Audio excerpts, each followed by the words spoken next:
thankful for the way these stories hold on to the lifetime we won't get back. I know these rivers carry on.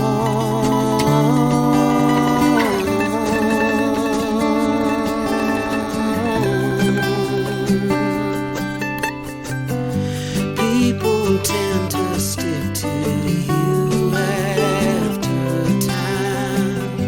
Places tend to do the same as we do. This river carries on and on. Welcome to Kankakee Podcast, where we talk about the people and places of Kankakee County, or talk to some of the people. I'm Jake Lamore, and today's kind of a throwback. This is wild. We're welcoming a high school classmate of mine. We both graduated from Bishop McNamara Catholic High School in 2009, so the years are getting behind us more and more. And that is Molly Ehrich. Welcome to the show. Hi. So we've seen each other in passing, but that's about it. Pretty much, yeah. Yeah. And it was just a couple times along the Perry Farm Trail here. Merchant Street Music Fest on occasion. Did I see? Okay. That's all I can remember. I just remember seeing you in passing in different places. But you're one of the only people that I run into from school. Like, you're literally, I can't really think of that many other people that I've run into in the last, 11 years now? Ish? 12? 12. Well, almost. It's 2021. 12, because our 10-year reunion was 2 years ago. Already? The year before COVID. Wow. That's right. Yeah. Did you? You didn't go. I didn't. I did. And there wasn't. I mean, I'm trying to even remember how many people showed up, but that's besides the point. So we've seen each other in passing. I remember the couple times we did see each other on the trail. That was during COVID. That was like right when things started. Yeah. So, but the reason why you're here today is to talk about a super cool adventure you went on not too long ago. And we're going to dive into that in a second. But like first, I mean, yes, we went to high school together, but that was only 4 years. I don't remember a ton about like you and your family, like where you guys are originally from and what your story is there. Okay, so my family is actually from Kankakee. Okay. So my mom fettered back between here and Florida as a kid. My dad, I'm pretty sure, was always here. And what's your mom's maiden name? Capilano. Capilano. Yep. It sounds Italian. It is very Italian. They're not super Italian, though. We checked the genetics. Oh, okay. Interesting. Just an Italian name is all. Yeah. And that's kind of it. Like we've been here for a really long time. My dad's actually done the background on our family. I wouldn't say we're like the oldest family in the area, but we've been here for a really long time. Okay, cool. That's awesome. Yeah. See, I didn't know. And Ehrich would be, I remember talking to you about that in high school. Is it German? Yep. Okay, that's what I thought. Because I remember, I think I remember that because my mom's side of the family is Weber, so that's German as well. So, yeah, I was just curious to know that, you know, where your family comes from and how long you've been here, and so coming to the you can explain this better than I can, obviously. So what? You decided to go venture out and do this hike through the Appalachian Mountains. And this is something that daring, adventurous people like to do. It's literally the whole mountain stretch, right? Pretty much, yeah. It goes from Georgia to Maine. Okay. And like you cover if we want to go really far back in history, the whole mountain range, I think, arches up into like Greenland, but you can't hike that. No, you're right. But Yeah. it's pretty much the east coast of the U.S. Yeah. So what brought this on? Do you have have you done a lot of hiking? I know you've done a lot of traveling since we've graduated high school together. So why were you like, I'm going to do this? Or was there, I know sometimes that there's like scholarships and things like that attached. I wasn't sure if you were going back to school and, like if you complete this hike, you'll get like a full scholarship to somewhere or, a full ride, No, part of it was just like I've had like a long-standing run from when I was a kid to where I've always kind of wanted to disappear into the woods. I mean, this way it was a little bit safer and, my family would kind of know where I am at some point. Not like the musical or the movie Into the Woods. Yeah, where nothing like that. Gosh, that's so tragic. But like there was also like kind of like my life hit this point where it's just like I had a lot of things that I thought I valued. Like I did value and I still hold value to them. But it turned into like I was following the expectations of, of like what's expected of people. So, I went to college. I had the good job. Yeah, where did you go to college? I was going to ask that. A lot of different places. I started in northern Wisconsin, University of Wisconsin Superior. Went to KCC. I went to ISU. ISU didn't work out really well for me. And then I went to and graduated from Northern Illinois University. Okay. Yep. And that was, what did you graduate with? General studies. Okay. That didn't work out either. Okay. Well, I mean, it's hard. It's hard to know like what you want to do. Well, that and with the way credits transfer. Oh, so my credits didn't transfer into what I wanted fully just because program differences. Yeah. Huge. I mean, what was that, 4 schools you listed? Yes. 5? 4? So yeah, there's got to be so many and different states. So that also has to be kind of a mismatch to get through. I mean, they would transfer into the schools, but the programs like, there's a slight difference that makes it so it doesn't qualify. So yeah, that was pretty rough when I found that one out. Yeah, so from graduating Northern Illinois University, then where did you end up? Where did you go? So I had a job in flooring. I was doing cost estimates for a flooring company. That was actually in Frankfurt. From there, it was like I stayed there for like 2.5 years, and I was only planning for about 2 years, just get that experience, get into something a little bit more advanced, or move my way up maybe with a different company, just because it was a small family-owned company. So like that's kind of like where the start of it turns towards like the downhill, because for me it was like, oh, well, I had the job. Cool. I had a long-term relationship that was actually seemed to be working pretty well. And so I lost the relationship. Okay, it happens. Transferred jobs, used that to get like, oh, well, I can get a job in a completely different area. And I got a job as a project coordinator for designing and fabricating museum exhibits. That's cool. Yes. That sounds really cool. What kind of museum? It was actually not with the museum. Oh. It was a company that museums would hire to do exhibits. Oh, wow. Yeah. I didn't know that was a thing. Yeah. I got fired after 2 months. Wow. It didn't work out. It was just, I guess my skills didn't fully transfer over from my previous job, even though they were similar. They were just a little bit too different. Yeah. So, like, I went from that, and then I was, like, living back with my parents because getting that job, my parents lived closer than where I did. So, yeah. So then it's like, okay, I am single. I'm no major job or anything like that. Okay, and I'm back living with my parents. All the things that I fought to avoid. And so it happens to the best of us. It really does. I feel like it doesn't matter what generation you come from. Almost everyone has gone through that. Yeah. And then COVID happened. So it's like, okay, so I got a grant to go back to school because I got let go from my job and I qualified for unemployment. So I got a grant. I went back to school, and like right when COVID started, on top of my longstanding desire to disappear into the woods, I saw this documentary called 6 Million Steps.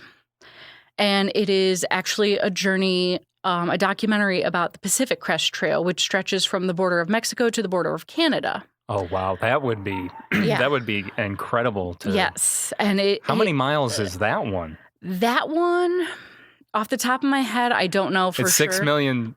Would you say 6 million steps? 6 million steps is the estimate. It's do about know that. 2,000 miles plus. Yeah, I was going to say it has to be at least 2,000 miles, if not more. And it goes through some of like the most gorgeous terrain. But just through these interviews that he was doing for his documentary, the sense of like peace you would get or like personal acceptance you would get from the people he was interviewing, they just seemed so at peace with everything, or just kind of like, you know, accepting of, oh, hey, something happened now. And it's like, I really needed that in my life because like I had gone through that major downturn and I was just climbing back out of it.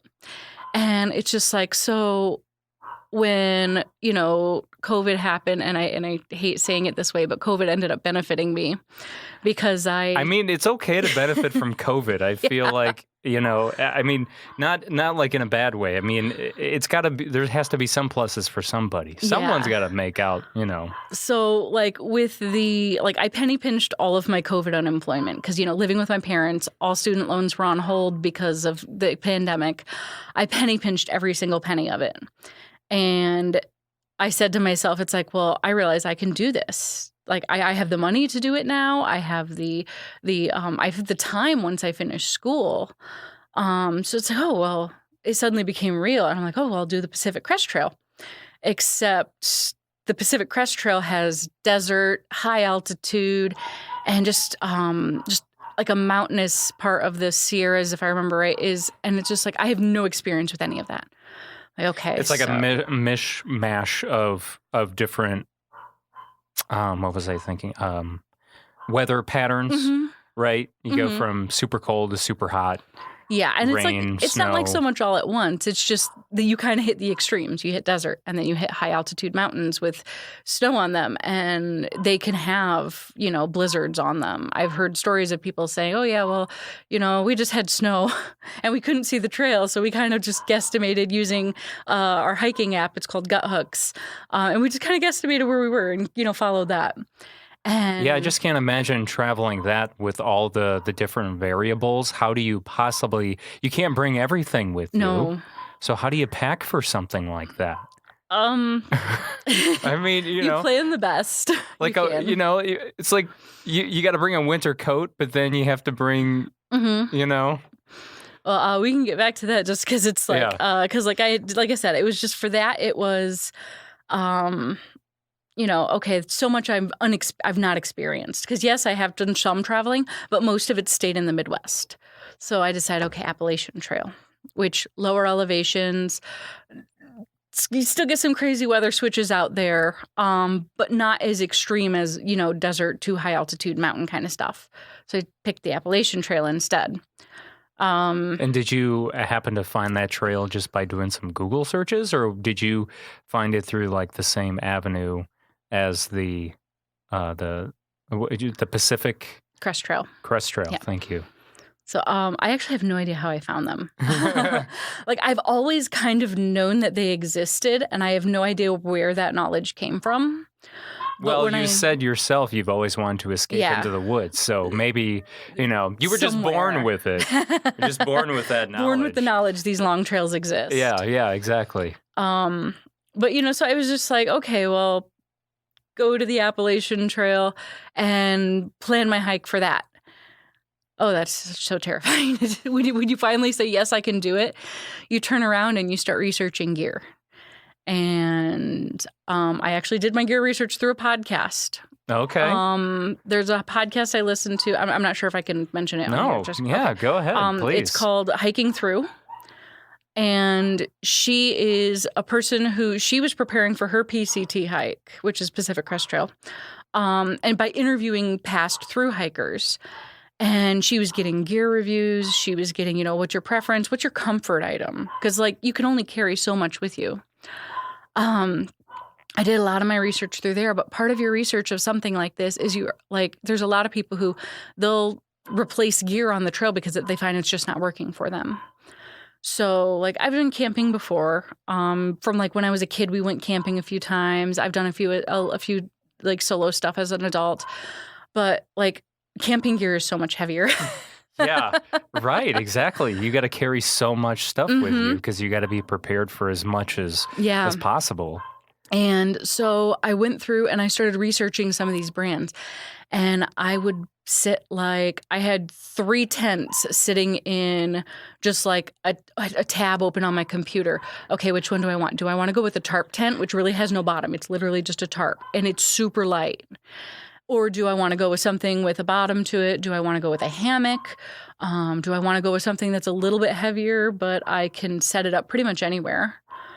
And A hammock is an option? yes, on the Appalachian Trail, there's so many trees that you can tie up a hammock, and you have a tarp for over the top, an underquilt for the bottom, so like a breeze goes through at night, and your butt doesn't get cold. I was going to say, yeah, that's like I sleep on an air mattress next to my son every night, and I have to have a sleeping bag.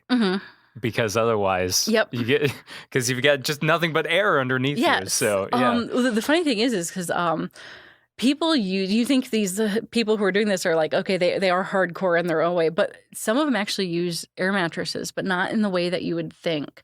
There's these air mattresses, they blow up, and I'm holding my hand up, so they're only about like maybe I think they're like an inch thick, and some of them you can just blow up with your own breath from your lungs. It takes like, I think one of them I read a review for said it takes like 4 big breaths. Some of them have like this bag that comes with it that you roll up and you fill it with air that way. And in all honesty, they're really great insulators because the main thing that if you're sleeping on the ground, the main thing you want to avoid is that chill from the ground. Yeah, right. Yeah, I prefer a foam mat because I don't have to worry about leaks. Yes, I was going to say, that's the thing with those air mattresses. Yeah. You got to worry about all those darn leaks. Yeah, and like these things are built to be durable. Like there's people who've probably done trails, like probably who've done, it's called a Triple Crown, which is the Pacific Crest Trail, the Appalachian Trail, and the CDT, which is, I believe, Continental Divide. And there's people who've maybe done all of them, and maybe their inflatable pad has lasted all 3. Or maybe it's, hey, day 1 out and I have a pinprick hole, so I'm sleeping on the ground until I get to the nearest town. Yeah, that would not be fun. So no. So you're doing all this research. What was the one thing? What was something that surprised you while you're listening to this podcast and you're learning like what gear you need? What was something you're like, oh, what? Like, or maybe you thought you needed this, but it turned out you didn't. That was a bad idea. Let's see. Or how to interact with wildlife, things like that. Or not interact with them, I should say, because I'll tell you, the reason I ask is because it was not too long ago, I was visiting with my brother, and he's hiked through the national parks out west, specifically in Utah, because he worked out there for a couple seasons. And I asked him, I was like, what do you do about bears? And he said, well, you have to make as much noise as possible so that they'll stay away. And I said, well, what kind of noise? And he says, well, just like noise. Loud. Oh, he would say like talking and things like that. And he says they'll stay away. Yep. So, I guess what were some things like that you learned? So like gear-wise, the surprising thing I learned, in all honesty, was that some people use the inflatable mattress pads. Yeah. I was thinking, because like me growing up camping, we didn't even have a foam pad. We slept on the ground. Yeah. Even as an adult, I continued just sleeping on the ground. Yeah. So the fact that you're like, these images of these hardcore hikers or through hikers who are doing these, 2,000-mile trails, bringing essentially like, it's not quite an air mattress, but it's also kind of an air mattress. It is, essentially it is. And it just kind of blew my mind about that. And I'm like, okay, but that's a comfort thing. And I get the ground chill thing because I've experienced the ground chill thing. Yeah. Animal-wise, the most surprising thing I learned, in all honesty, was that moose have bad eyesight. People are worried about bears. People are, and they're well reasoned to be worried about bears. There's also mountain lions. But I was worried about moose because I was going to be in Maine. I know moose are huge. I know they can be aggressive. I once heard a truck driver refer to them as a 16-wheeler with fur. That sounds pretty accurate. So, like, moose, they're just these huge things. And the place I stayed in Maine, it's called the Appalachian Trail Lodge. It's a hiker lodge. They're super amazing. They're super friendly. They're amazing people. They give a lot of information. And when I told them, it's like, my biggest worry is moose. They're like, oh, just hide behind something. I'm like, what? And they told me, it's like, moose have really bad eyesight. So if you hide behind something, one, they have something to run into. And, like, obviously, try and get as far away as possible, too. Yeah. But, like, if you're behind something, it's like, I don't know. It's like, I don't know if they don't process it or if it's just like they just, close their eyes and run. Are they like nearsighted or farsighted, or I don't know. I didn't get that much information. I was just glad to find out that they're not as big of a worry as I thought. Yeah, well, that's good. And did you encounter any? You're probably kind of disappointed. I saw a lot of moose poop. I'm sure that was pleasant. Oh yeah. I mean, it's pellets. In all honesty, it's like a big pellet or a small pellet? Like, it's just a whole pile of pellets. Whole pile. Okay, that's interesting. All right. Yeah. You heard it here first. You want to know what you ever want to know what moose poo is like? It's about a pellet. It's a bunch of pellets that are like maybe like an inch long, and moose poop, y'all. You learn something new every day. But I saw a lizard that I think it was a salamander actually. It's like, okay, that's something I haven't seen in Illinois before. Mm-hmm. I had a run-in with a ground squirrel that tried to get into my pack at one of the shelters I stayed at, and I just kind of like told him, it's like, hey, get away from there, and he scurried. So that is the extent of my animal experiences. So that's probably a good thing, you know, that you didn't have any. Mm-hmm. Well, the thing in Maine is, like, Maine does have hunters, and so there is like if I remember right, I was told there's like a black bear hunting season, so they're scared of people. Yeah. They're not, if they come in contact with people, they've been shot at probably before. Yeah, or maybe one of their relatives or whoever. Some of the places which I didn't get to, I've heard in New Jersey, they're really bad. I don't remember why. I think it's because like they ended their hunting season on bear for so many years. And so the bears have, forgotten their fear of humans. And then the Smoky Mountains are also a really big bear spot because they're so used to people because it's such a popular tourist spot. Mm-hmm. So, I've heard stories, I think it was in the Smokies, of where bears, like, you hang a bear bag to keep your food away from them, and they're still able to get it down sometimes because it's just, they're like, I know food is here. Yeah, it's just something for someone to sell to make money. Yeah.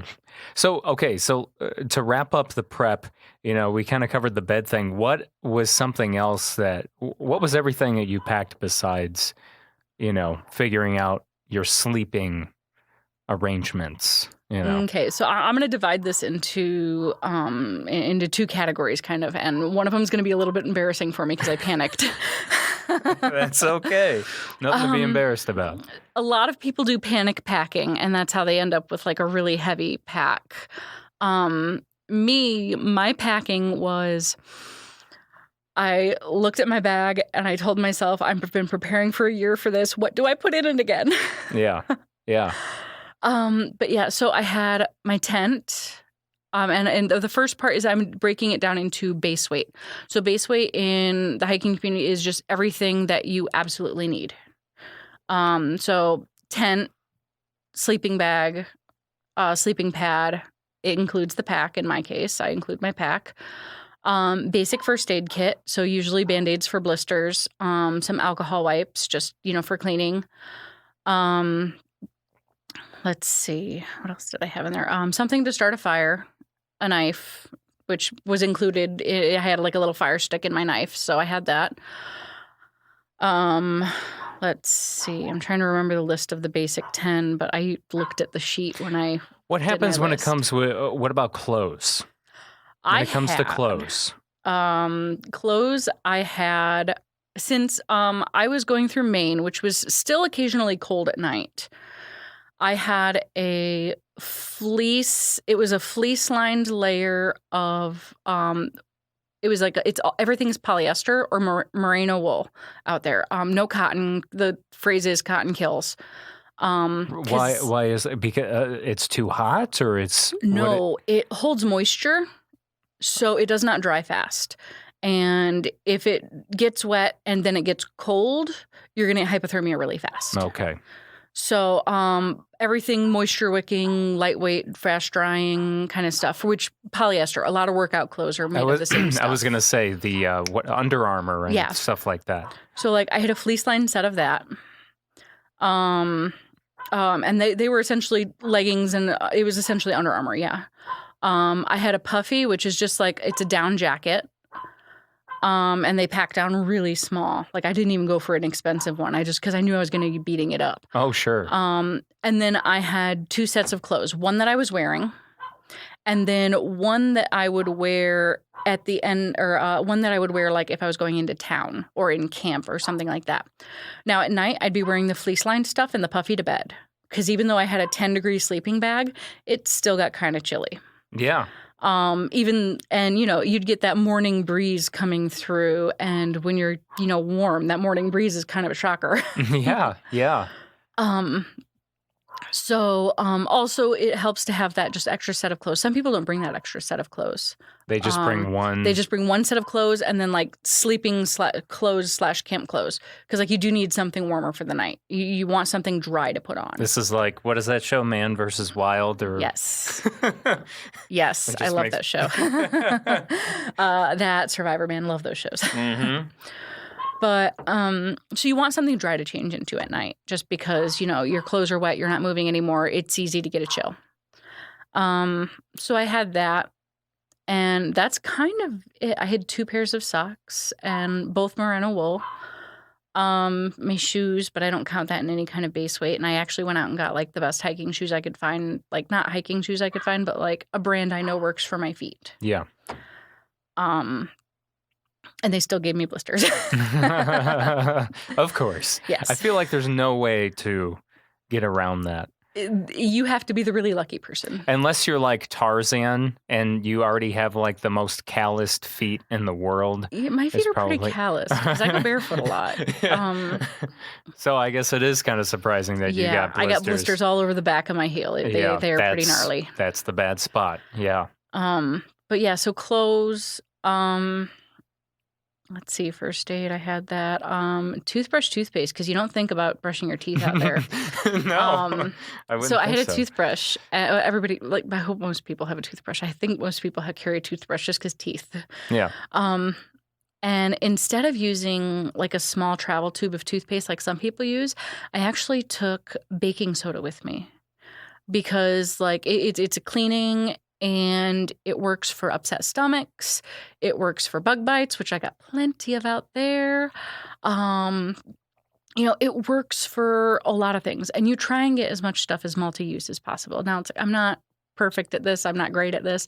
I mean, but with my winter clothes in there, because like, some of the weather gets dicey, just especially when you're that far north still. And it's not really early in the season in June. But, and you're in Maine and you're at elevation, it can cold fast. I would imagine it was pretty cold that time of the year. It wasn't horrible, but like definitely when you're not moving, you notice. Yeah. I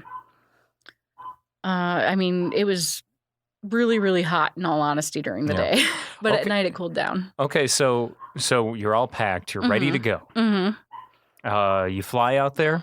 Right? Yep, I flew. Okay, so you fly out there. You started in Maine. Yes. Where exactly in Maine does the Appalachian Trail start?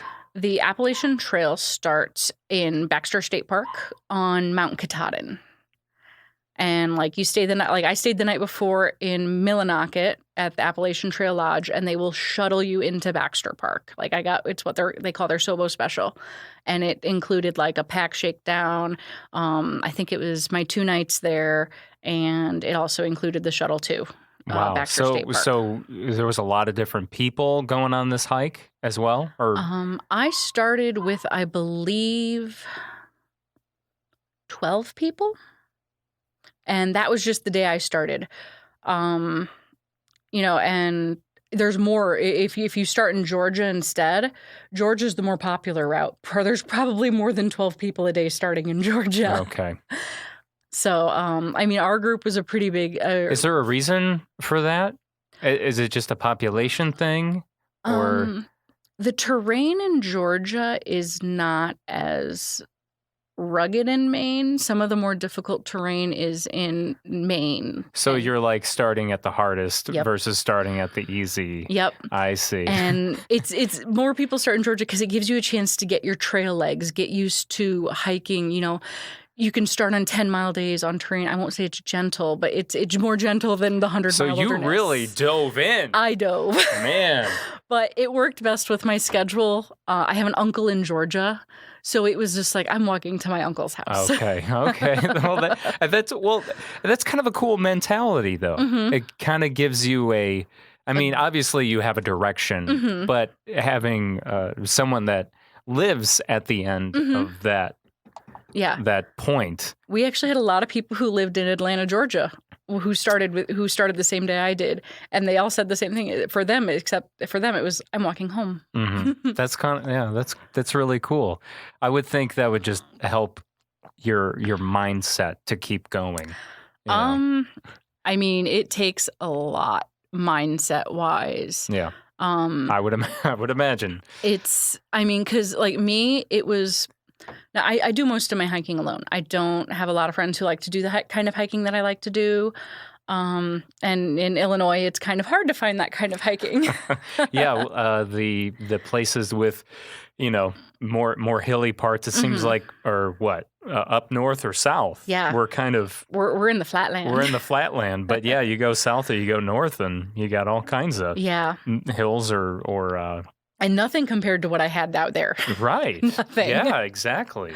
So even though I tried to go in as prepared as possible, but since I'm in Illinois versus somebody who may live closer to the trail or in a more rocky terrain, it's like I was as prepared as I could be, but that's still not as prepared as I would have liked to have been. I guess. I guess before we actually got to your first day, I was going to ask you, did you do any conditioning or did you just, you're just like, I'm just going to do this? Because now we're talking about places you can go sort of close in the region to help a little bit. So did you do any of that? Did you do any type of conditioning? So a lot of my conditioning actually happened in the gym. Okay. I went to the gym. I did my leg day with my pack on. I put a 30-pound ruck weight in my pack. Or I used my day pack, so I didn't put any damage or extra stress on my regular pack. And I put a 30-pound weight in it, and I did lunges and step ups, and I did all sorts of squats, and just to try and get as much prepared as possible. And then, in all honesty, because it's funny when I found out where you lived, I've done part of my training on the hill. Okay. I hiked up and down it until I pretty much lost my mind because it is so much fun to go up and down the same hill so many times. It's a blast. It is. I can't. It's funny. I see. I've seen the little Bishop McNamara buses go over to the hill down the street.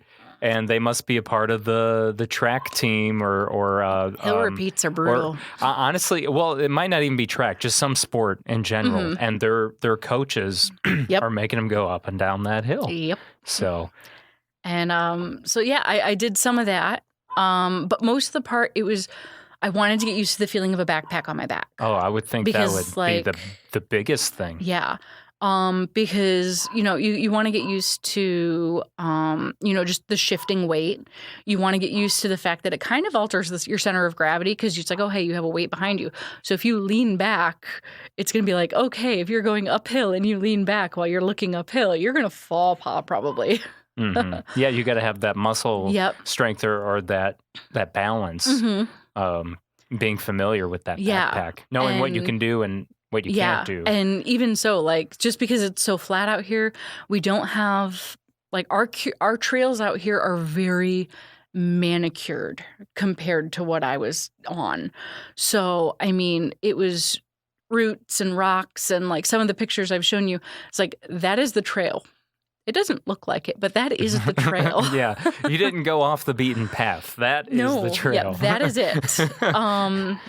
And like the only, like, you can tell in most spots, even when you get into the 100-mile wilderness, you can kind of tell you're on the trail.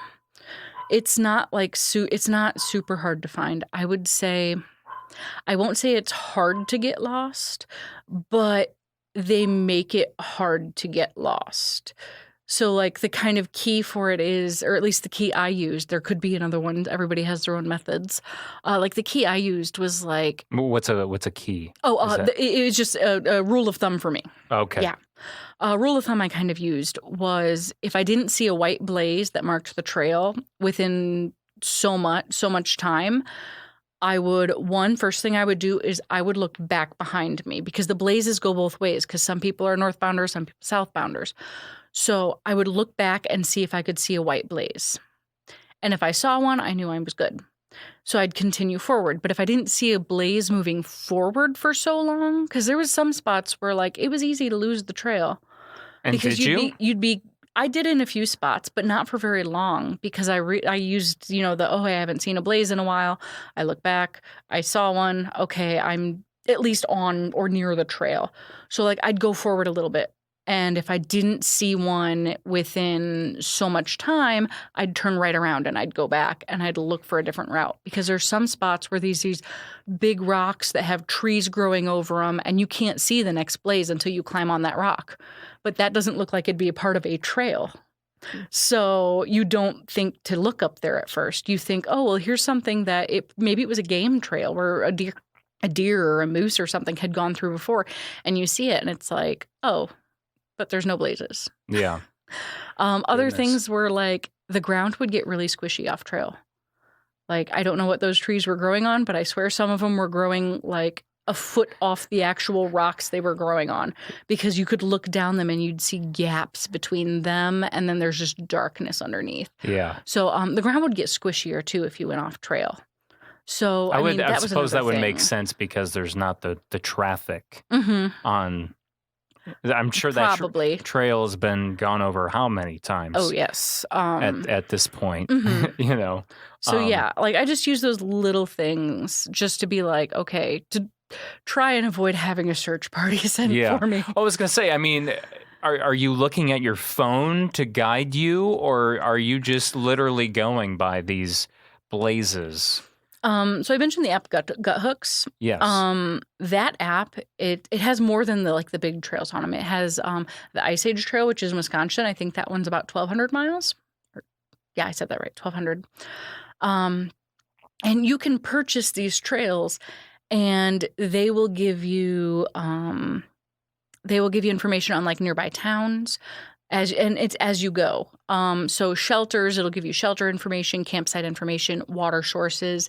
And the really cool thing about the app is you do not need to have a signal to use it. I had my phone in power saving and airplane mode while out there. And one, it was really nice to only have to charge my phone once in 4 days. That's incredible. But I was still able to use this app. And that would give me information, especially with water sources. It was really nice to have. So where are you getting your water? Are you getting it from streams? Yes. That other thing in my pack that is a necessary item, it's a Sawyer Squeeze. You can get them at Walmart, in all honesty. Okay. And it filters out most of the harmful bacteria. I think it's like 99% of harmful bacteria. The big one worrying about there in the water is, I think I'm pronouncing this right, Giardia. And you will essentially have explosive vomit and diarrhea simultaneously. That's fun. Yeah, not something you want. Man, I can't imagine being out in the wilderness and all of a sudden you you contract. Just both ends. Yeah. And then you got to get out of there somehow and get home. And let's say you're... Oh, it's... a lot, from what I've seen, like for some people it could probably ruin their hike just because it is rough. I I think I heard of a story of somebody who hiked through it. While but like having... you have to.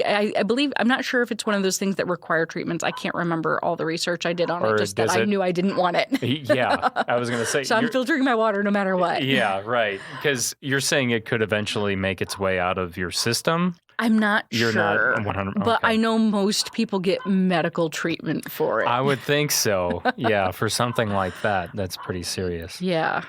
And it's super easy to get dehydrated with it.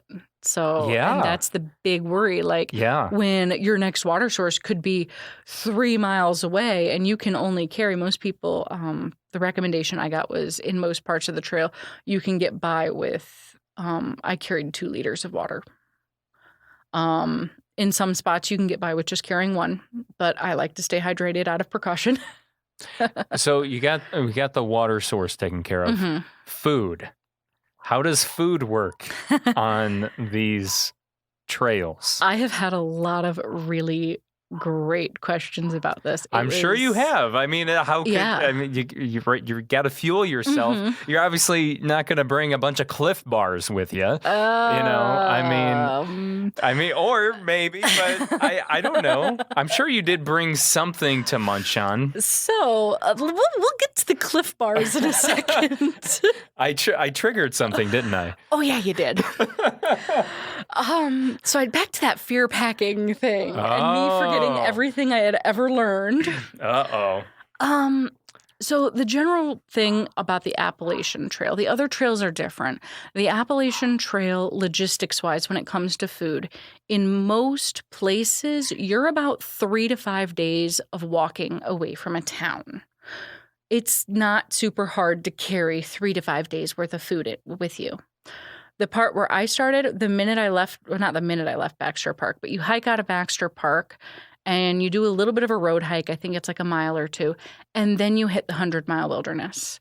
Now, 100-mile wilderness, especially when you're starting like fresh, no trail legs or anything like that, expect 10 days is what they 10 say. days And before getting to... Before getting to a town. Oh my And gosh. that's if you can do 10-mile days the whole way. And I was doing now, just fine at approximately first. how... I'm sorry, 10 miles, how many hours is that, approximately? Or is it supposed to be? Hour-wise, it depends on you. But you're still supposed to do 10 miles within 24 hours, at least. It's not so much that. It's just do 10 miles a day.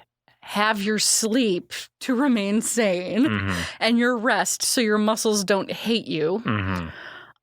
Sorry, continue. I didn't mean to. I was Oh just no. curious. So like roughly you want to average about 10 miles a day. How you break that up partially depends on you. There was these guys who they were all like track athletes. They started the same day I did. But they still want to start slow because this is different terrain than track. But they were probably, if I remember right, they were finishing at like for their 10 miles at like 2:00 in the afternoon. Whereas me, I want to go slow. So well, I didn't really avoid it happening, but I wanted to go slow to avoid injury. I wanted to, I wanted to make sure I wasn't pushing myself too hard out the gate. 2, I don't have that kind of terrain back home to train with. So automatically I'm going to go slower because my feet aren't used to navigating these constant like angle twists and everything like that. So like for me, it took... I would start maybe 8 a.m. and I would finish maybe 6 o'clock, 7 o'clock at night. I always finished before dark, the 10 miles on the days that I got to it. So I always finished before dark. But I was still hiking like maybe 12 hours a day sometimes, or maybe like 10 hours maybe. And to get through the 100-mile wilderness, like the Appalachian Trail Lodge, and I think it's called Shaw's in Monson, which is the town immediately after. So that's the next town. Yeah. That you're saying a beginner could take 10 days. Yes. To get to. Yes. Did And it take that's you 10 not- days? I didn't get that far. Okay, you didn't get that I far. didn't. Okay. That will be probably, I'm guessing you're going to ask later on. Yeah, I know. Yeah, we'll definitely get to that because I know you didn't, that's Yeah. something everyone's wondering. Did she do the whole thing? But yeah, we'll get to that. So The Appalachian Trail Lodge, part of the Sobo special is a food drop on mile 63. Now, that's mile 63 from Mount Katahdin, because Mount Katahdin is not in those 10 days. It's a separate day. So you carry 6 days worth of food with you to mile 63, and they have their own little system for finding. They put your food in it's a blue Lowe's bucket with a lid, and they hide it off the trail. Like, it's a little bit off the trail. They have their own system for how you find it, so nobody else like stumbles across it. Like nobody who didn't like set it up with them. So is that something you do on that app you were talking about? No, that's what I went through the lodge through, the Appalachian Trail Lodge. I believe the Shaw's Lodge in Monson, I think that's what they're called. They do something similar, but I think they actually like bring your food out the day you're supposed to be there. I'm not sure how their system works just because I didn't make it there. So, I carried when I started on Katahdin, I had 6 days worth of food with me, one for Katahdin, and then the rest for what was supposed to be mile 63. And then I would pick up my food at mile 63, and I'd continue on to Monson. And that is the longest section of trail that you don't have a town on. Like, it's a 10-day stretch with no town. Now, people do it faster. Northbounders probably do it a whole lot faster just because they have established trail legs. They're probably super excited to be nearing the end. Yeah. So they might do it in half the time. I think somebody said he did it in 5 days, I think. Yeah. Like maybe 7. So they do it faster just because like their legs are more prepped for it. Right. Exactly. Yeah. But, to the food part of it, that is where I panicked as well, because I did I was going to do cold soaking. So instead of bringing a stove with me with that had that I could cook with, which they're just like small things. You can buy them super light. It's like, I think they're like a pound or two maybe with fuel. So instead of bringing that, I was going to cold soak, in which case it's just taking foods that have been dried and reconstituting with water and letting them soak. No big deal. I did a lot of research into it. Panicked before I left. Panicked big time before I left. As in you bought a bunch of it? No, as in I couldn't remember anything I had learned. About the soaking? Yep. About the soaking, about what kind of foods to take, about calories per mile kind of stuff. Couldn't remember any of it. You couldn't remember like what the experts advised you to eat, that kind of thing? None of it. Boy. I mean, I would imagine protein. Yep. Nothing but tons of protein is no. Proteins and carbs, and you still want the fats too. Oh, okay. Because it's just like you're putting your body through a ringer. Yeah, you really are. And there's also like I think it's calories per mile kind of thing, because like you're burning more than usual. Yeah, most people lose a whole bunch of weight doing the trail because your body can literally not keep up with what you're putting it through, especially when you get to like having trail legs and you're used to it, and you're putting in 20-mile days then instead of 10-mile days. So so you panicked.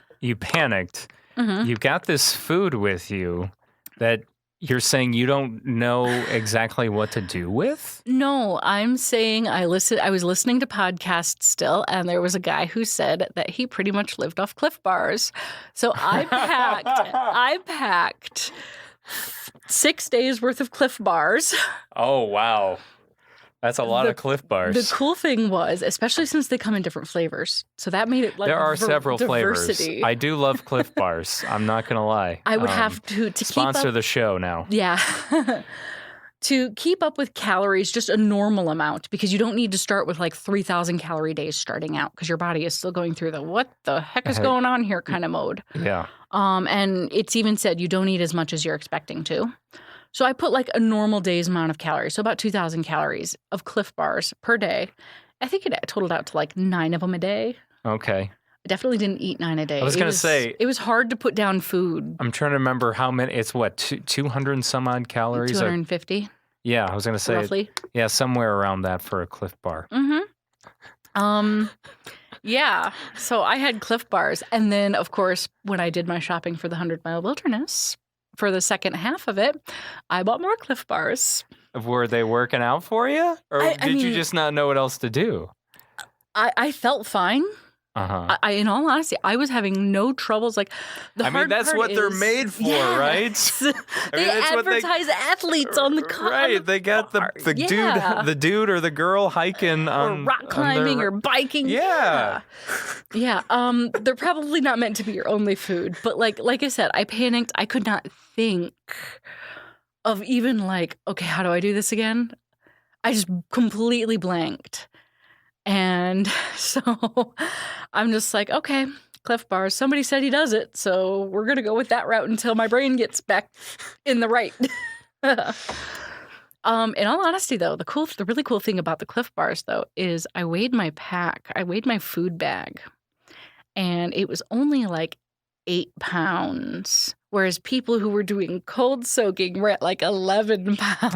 Oh. And I'm just like, all right. I feel like there's someone somewhere right now listening to this that's an expert at hiking. And they're like, what are you doing? They're like, yeah. Okay, so why? Don't judge me too harshly. I'm still kind of an amateur, as you can tell.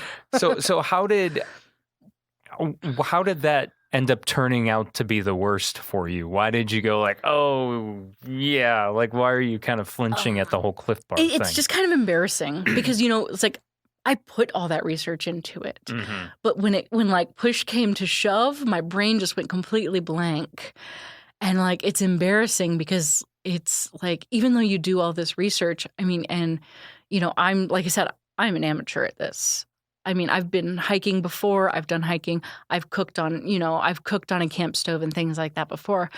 But, something this intense, like for me, it was kind of embarrassing because, there was nobody else out there who had just Cliff Bars. And it's like, so what do you have? Cliff Bars.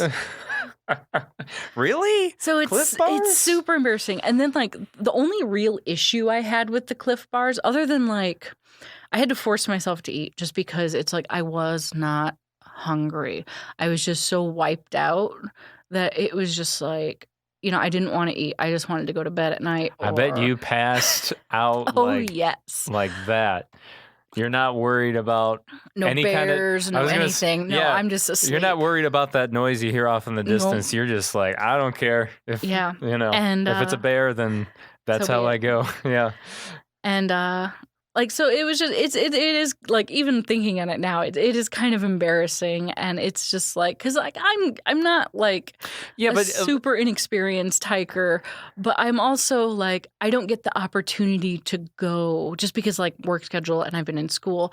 I don't get the opportunity to go out for long stretches of time as much as the other people could have done. So, I can see, definitely why I panicked on that. Yeah. Well, you live and you learn, as they say. And like I said, the only real problem I had with the Cliff Bars is the chocolate chip Cliff Bars are so dry. Yeah? They are like eating them is like eating. I might as well have reached for a handful of dirt and eaten that because they were so dry compared to the other flavors. That's weird because I don't think I've ever experienced that with the chocolate chip ones. But I like the fudge brownie, the Cool Mints. Yeah. Oh, the Cool Mints. I love the Cool Mints. Yeah. So, okay. Now let's get to. So we talked about obviously the food. Yes. Now, how far did you make it? And like, I know what happened, but tell me in the context, what happened? You don't even make it to that halfway point of the 100-mile wilderness. No, you don't make it to that halfway point. You don't make it to that next town. Nope. So how far did you make it? I made it exactly, well, not exactly, but I made it about 43 miles in. Wow. Yeah. And now what is it And total? that is 43 miles from the top of Mount Katahdin, and that's down and into the 100-mile wilderness. So 43 miles of the Appalachian Trail. Yep. It's more than what I've done, so you've got that going for you. Yeah. I still applaud you for. Yay!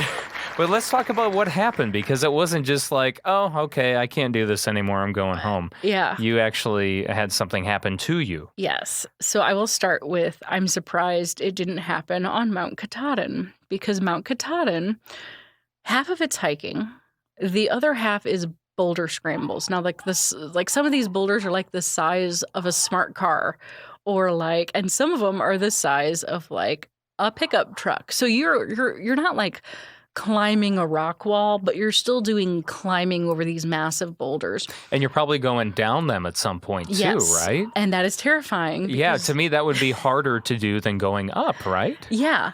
So the A-Ball Trail is shorter than the Hunt Trail. So I went up the A-Ball Trail, and it had a rock slide in, I think, 2016, and I didn't know this. There was a lot of us who went up A-Ball because it was shorter.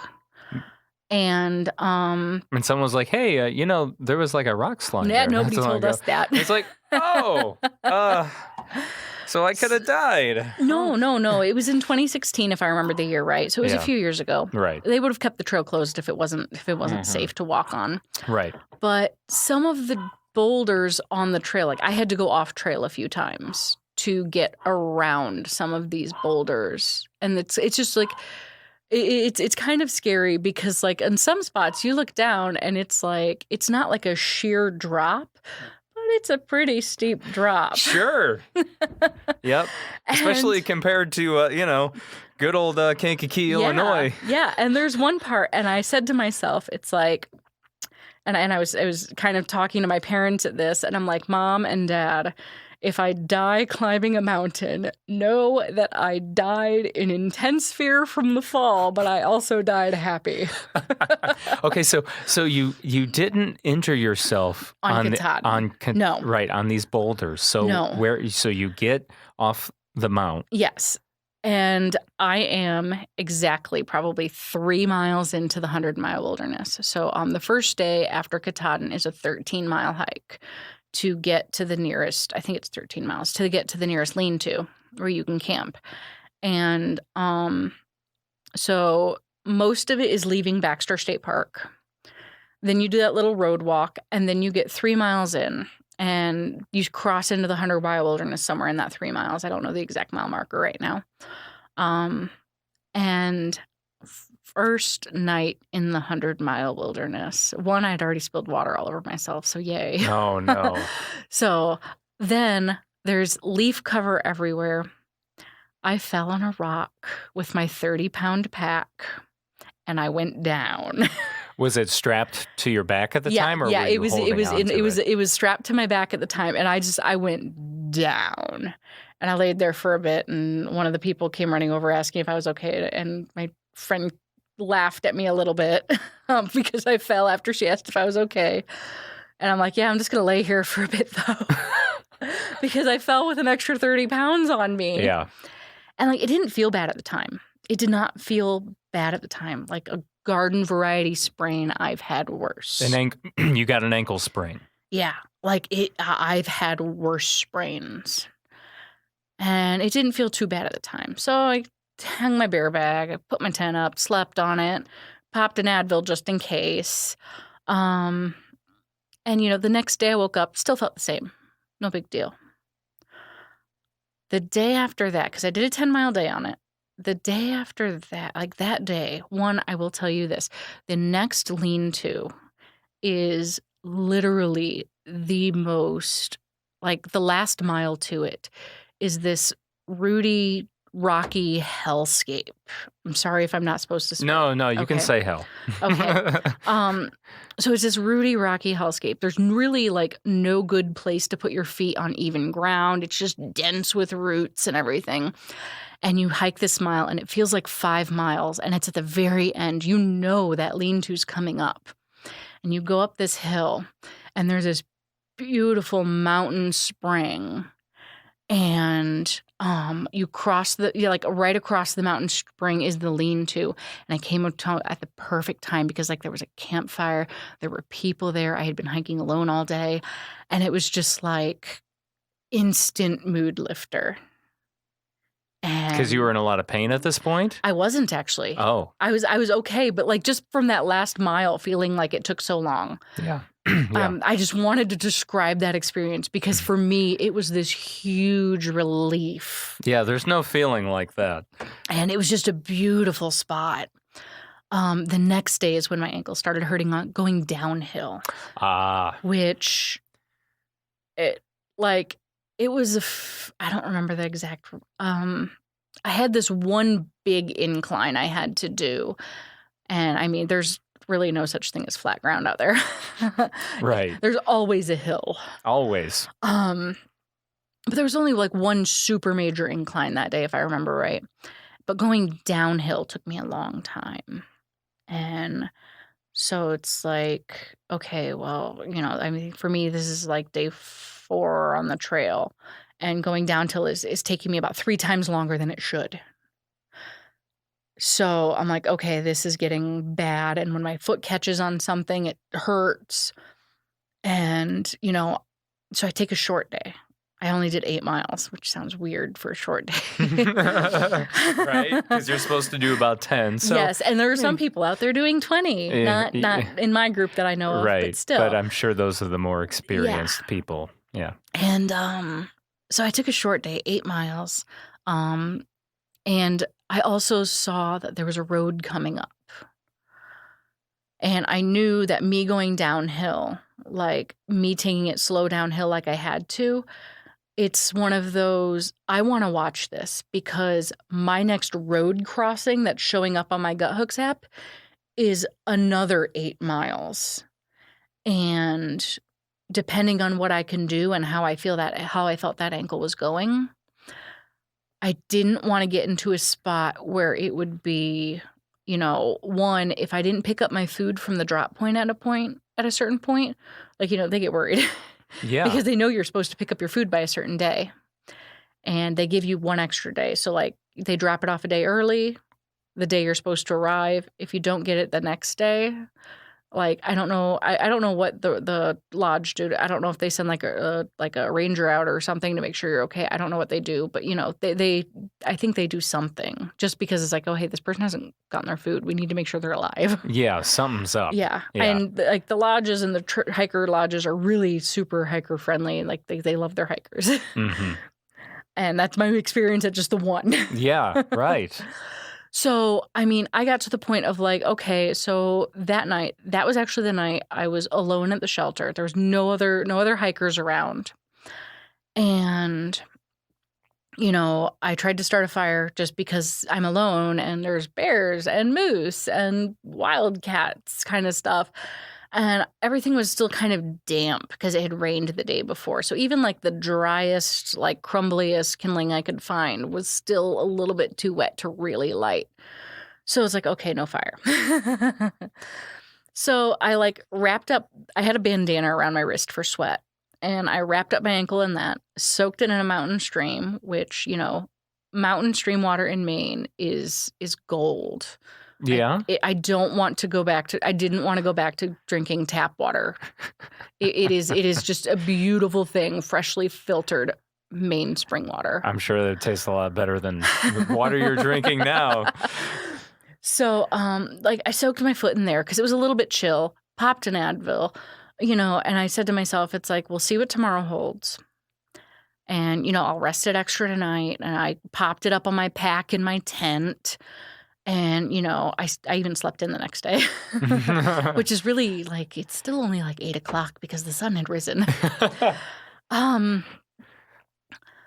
So the next day, the terrain to that road is, and I'm doing air quotes for anybody listening, air quotes, gentle.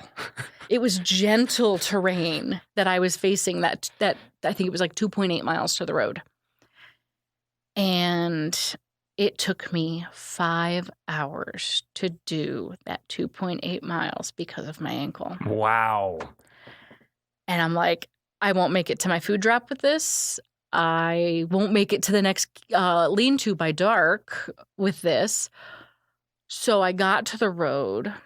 And most of these roads, they're like gravel roads. You don't get signal on them. You don't get cell phone signal on them.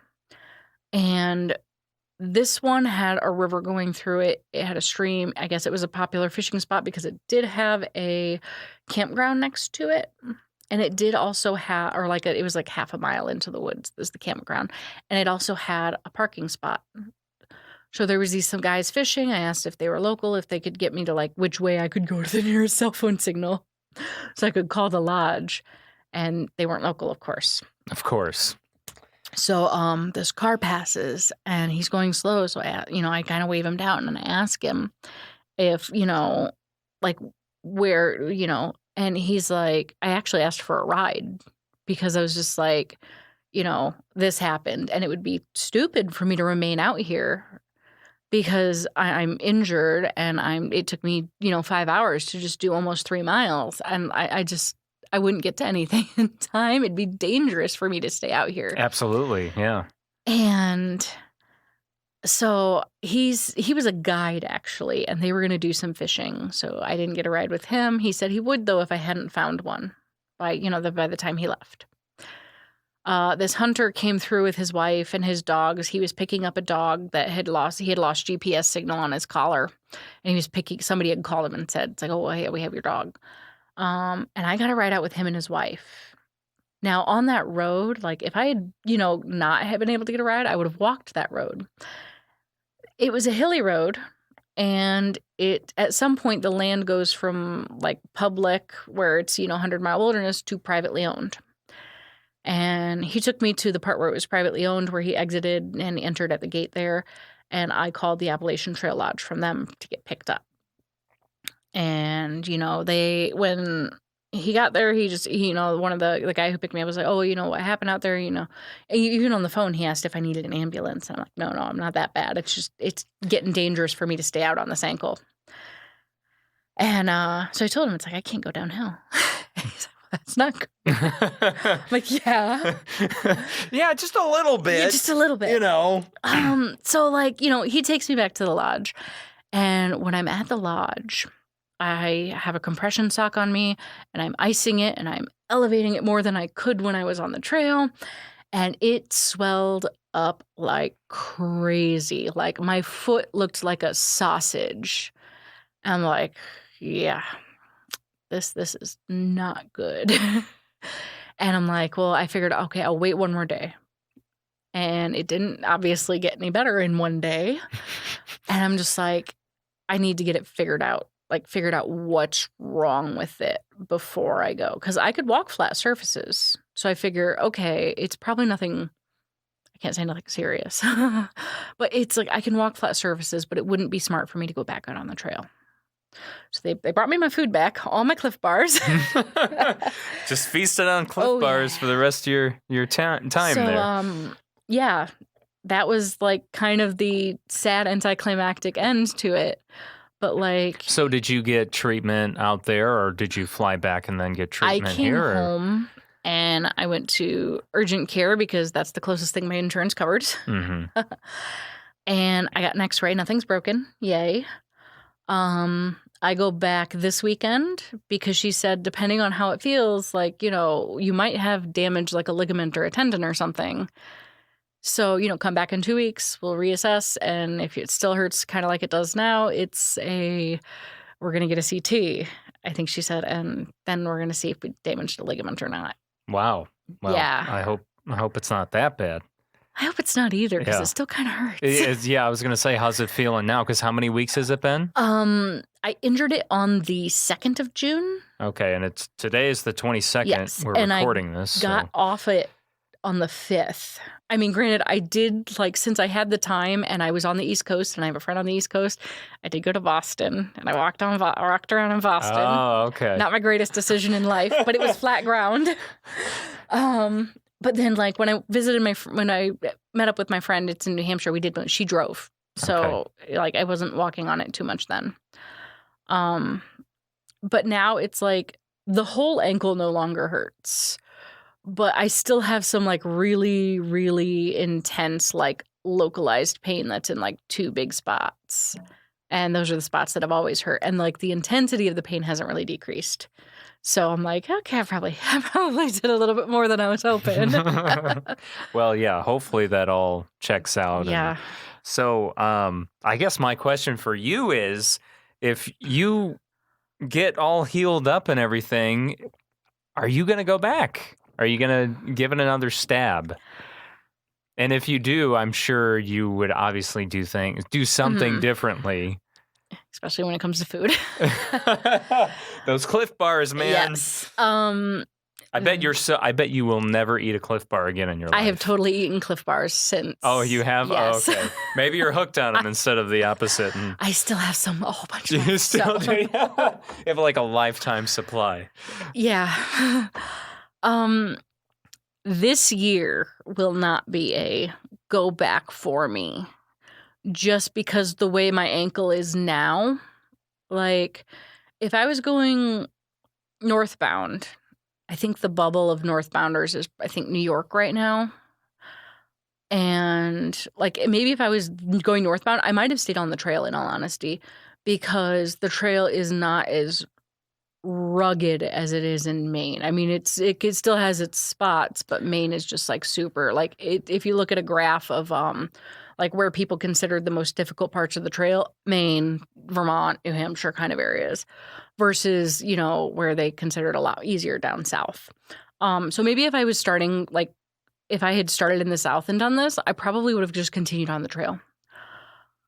The downside of, like, part of it is, like, I'm not really as weather limited as I would be if I was going northbound, because Baxter closes Katahdin, I think, on October 16th to, like, protect the alpine wilderness, and it won't open it up again, if I remember right, till it gets, like, a decent amount of snow to protect the wilderness. So I'm not time limited, but at the same time, there is weather I do not want to encounter, because my gear is really kind of 3 seasons gear. So spring, summer, fall, I'm not super equipped for winter gear. And since I'd be taking so much time off the trail, and I still don't know how long I'll be able to, you know, do so, like, be off trail with my ankle. Yeah, I was going to say that. So I mean, that I'm still thinking, has to heal and like, all that. this year is probably not going to be my year for maybe next year. continuing. Yeah. I mean, I've got other plans I want to do, and the trail is not going anywhere. Yeah. And, like, I even told myself before I even started, the one thing that's going to get me off trail, I don't care if I have a bad day. I had a few really bad, like, I don't want to be here moments out there, even though I really wanted to be there. Like, hiking alone in that kind of terrain is, like, it's brutal on your mind. It's just you and your thoughts. Yeah. That's all it is. And I mean, there are people who, they had groups of people, or people who are going the same pace as them, you know, trail families is what they're called. And it's like, I didn't have that when I was out there. For the most part, most of the time I was solo. And so, like, mentally it takes its toll. I hadn't found my trail family yet. So it was just like, mentally it really took its toll. But I told myself before I started, the one thing that's going to get me off trail is an injury. And so, like, I did what I set out to do, and my standard for getting off the trail was met. I wish it wasn't so soon. Hey, but it's still, you know, it's still something you can say that you did. Yeah. You know, and I know, and, like, I know you said when we were talking via Facebook Messenger, you were talking about that you had seen that there were some other people from Kankakee that have traveled the trail before or something. So the two instances. So the Appalachian Trail Lodge has a map in one of their, like, dorm bunk areas, and you put a pin where you're from, like just a little push pin. And I don't know who they are. So, you know, Kankakee people, find me. Yeah, let's talk. Other than me, there were 2 other pins in Kankakee County of people who had been at the Appalachian Trail Lodge.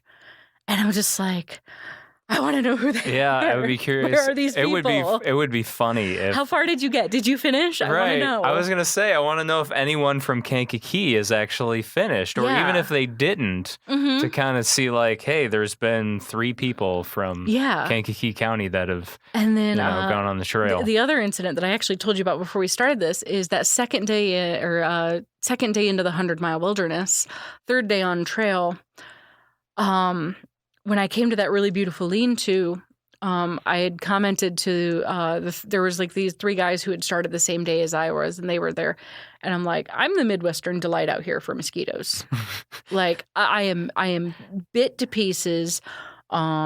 Bug spray I'm putting on like 5 times a day because they were very opportunistic.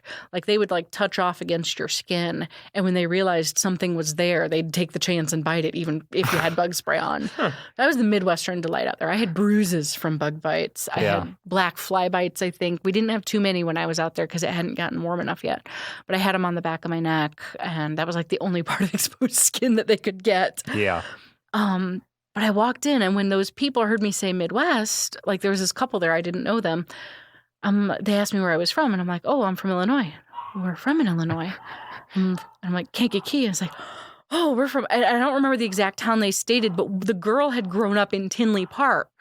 And I'm like, wow. What? All the way in Maine. All the way in the 100-mile wilderness in Maine. Yeah. A girl who grew up in Tinley Park. And I'm just like... That's what's amazing, because it's not like you were just in some like touristy town in Maine. I was in the woods. You were in the woods. You were on the Appalachian Trail. And I ran into somebody who had grown up in Tinley Park. Yeah. And I was just like, it is such a big, small world. Yeah, it really is. Wow.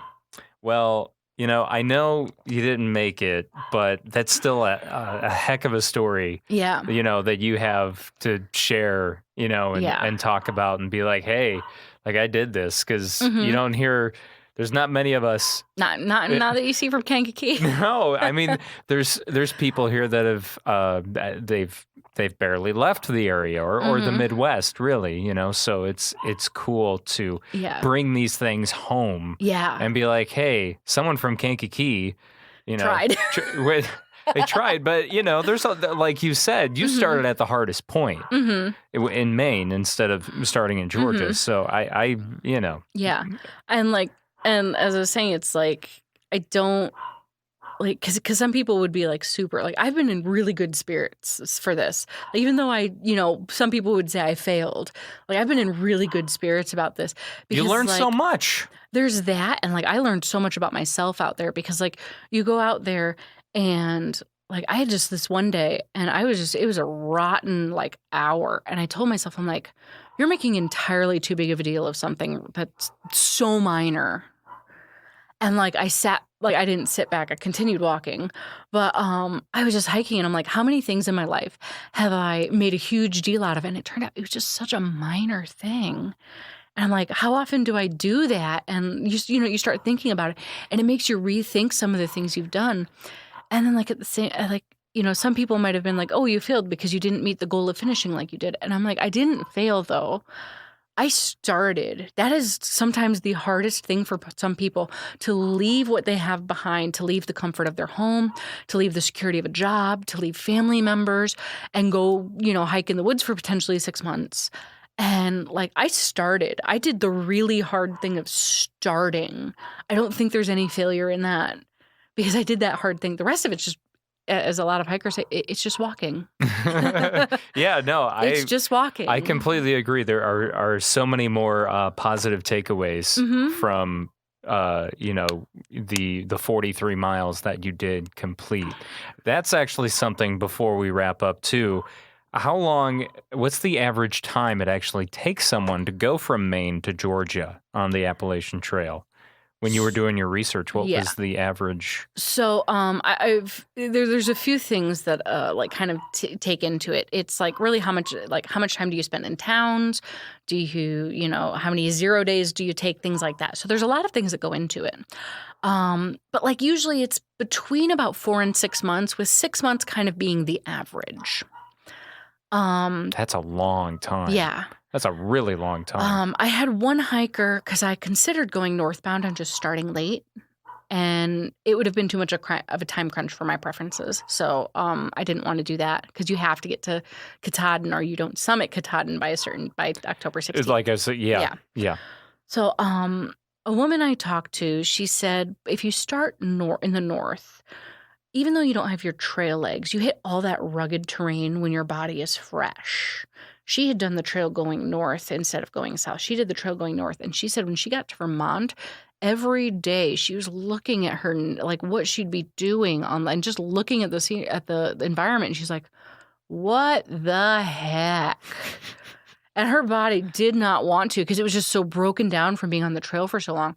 So like doing all that fresh, she said, in theory, a lot of hikers think that you can actually do the trail a little bit faster than 6 months because you hit all the really hard stuff first. Mm-hmm. Didn't get to find out if that one was true. Right. Pluses and minuses. Yeah. But I mean, if you ever go back. Oh, I will be.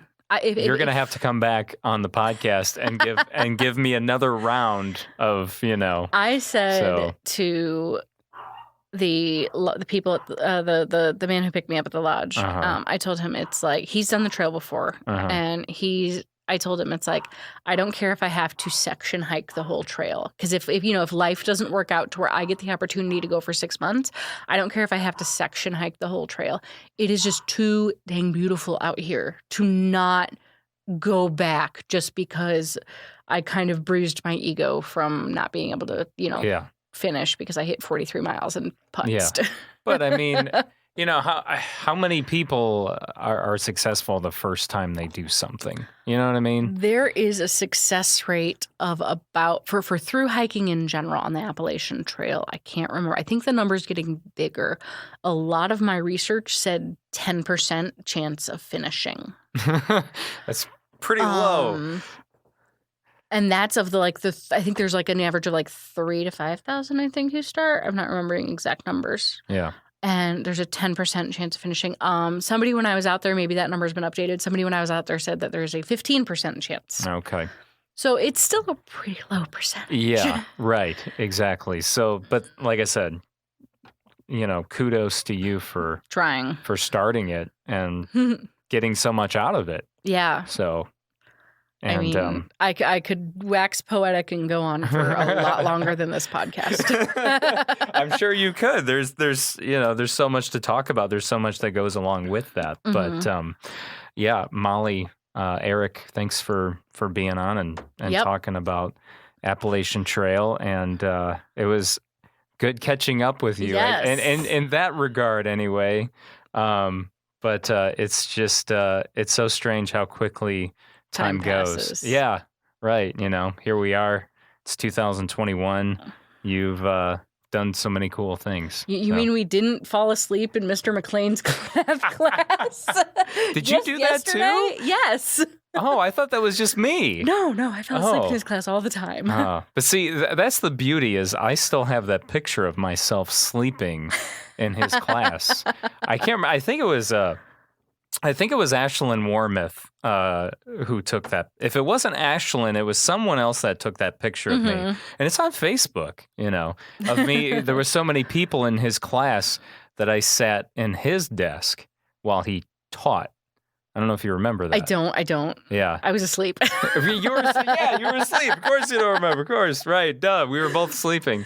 What's cool is, speaking of Mr. McLean, I think it was about 2 years ago. Sometime in the last couple of years, him and I served on a jury together. Whoa! Yeah, it was like we saw each other in the basement of the Kankakee County Courthouse, where everyone waits, and we saw each other and we said hello, and then lo and behold, both of our numbers got called up. We were assigned on the same case, and it was cool to see him and catch up. I mean, we've been Facebook friends for years, but it's not the same. No, right? It was the first time I had like an in-person conversation with him, and who knows how long. And so that was kind of a trip. Yes, But yeah, and I was trying to think. We had French class together. Yes. Did you didn't take all 4 years? I did take all 4 years. You did take all 4 years. See, I only took 3. So I couldn't remember if you ended up doing all 4. Yeah. I guess I forgot that. I was not good at French. Oh, I was horrible. That third year was so hard. That's why I just bowed out. And I kind of had a conversation with Mrs. Linneman about that. Mm-hmm.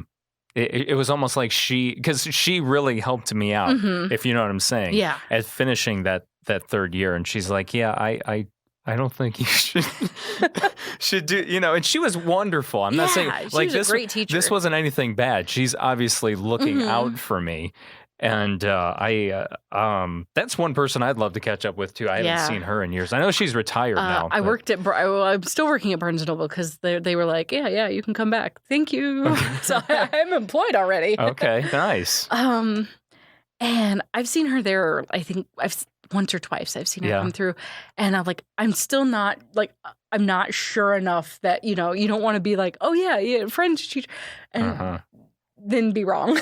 Yeah, it looked just like her though if it was her. Yeah, I have not seen her out in public at all, but anyway, yeah, that's another podcast. We could talk about that stuff all day long. Teachers.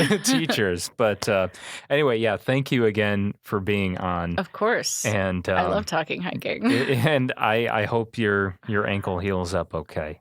Yeah. So. Me too, because otherwise I'm not going to be able to go to Colorado later this year. Yeah. It's already planned, August, Colorado. I think you'll be okay. You got a couple months or a month and a half or whenever it is in August, and you're not going to be. I don't think you're going to be climbing the Rocky Mountains, while you're there. I'm gonna be doing some 14ers. Are you? Like the 14,000 feet of elevation. Well, you better be careful. You better be careful when you go no more out ankle there. problems. All right. Well, I'm Jake Lamore. That concludes this episode of Kankakee Podcast. Thank you so much for listening. You can go to kankakeepodcast.com to catch up on previous episodes. You can sign up for our mailing list there.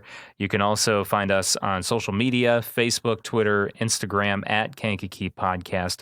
You can, or did I think I said the mailing list already, didn't I? I'm losing my train of thought.